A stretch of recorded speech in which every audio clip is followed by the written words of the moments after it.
سرود کہتے ہیں نغمے کو، میلوڈی۔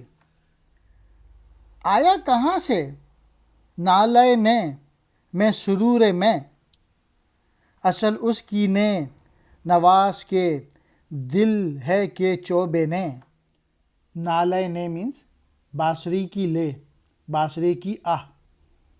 سرور سے مینس شراب کا نشہ، اصل کہتے ہیں حقیقت کو۔ نے نواز بانسری بجانے والا، چوب نے بانسری کی لکڑی یعنی بانسری۔ سوال یہ ہے کہ بانسری کی لے میں شراب کا سا سرور اور نشہ کہاں سے آ گیا ہے؟ یہ بانسری بجانے والے کے دل سے آیا ہے یا بانسری کی لکڑی سے پیدا ہوا ہے؟ دل کیا ہے؟ اس کی مستی و قوت کہاں سے ہے؟ کیوں اس کی ایک نگاہ الٹی ہے تخت کے؟ قوت کہتے ہیں طاقت کو، تخت کے مینس ایران کے بادشاہ کی بادشاہت۔ ان میں مختلف بادشاہوں کے نام ہیں، قیصرہ۔ بالفرض اگر یہ سرور بانسری بجانے والے کے دل سے اٹھا ہے تو دل کیا چیز ہے؟ اس میں مستی اور قوت کہاں سے آئی ہے؟ اور یہ بات کہ اس کی ایک نگاہ بادشاہ کے تخت الٹ کے رکھ دیتی ہے۔ کیوں اس کی زندگی سے ہے اقوام میں حیات؟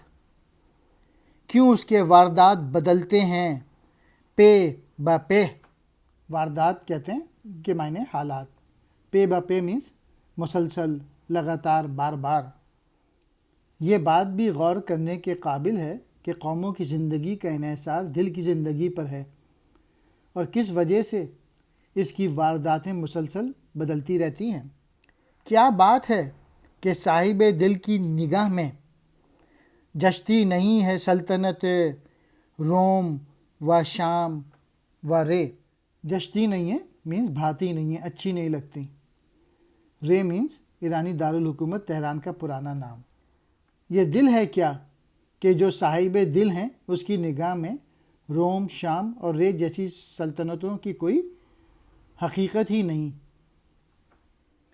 جس روز دل کی رمز مغنی سمجھ گیا، سمجھو تمام مرحلے ہائے ہنر ہیں طے۔ مغنی کہتے ہیں گانے والا، مرحلے ہائے ہنر مینس فن کے مرحلے یا منزلیں۔ جس روز تو نغمے گانے والے دل کا یہ بھید پا گیا، اس روز تمام ہنر، تمام منزلیں طے کر کے کمال درجے پہ پہنچ جائے گا۔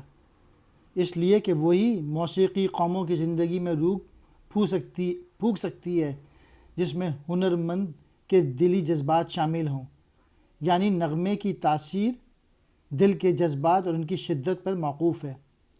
یوں بھی کہہ سکتے ہیں دل سے جو بات نکلتی ہے اثر رکھتی ہے۔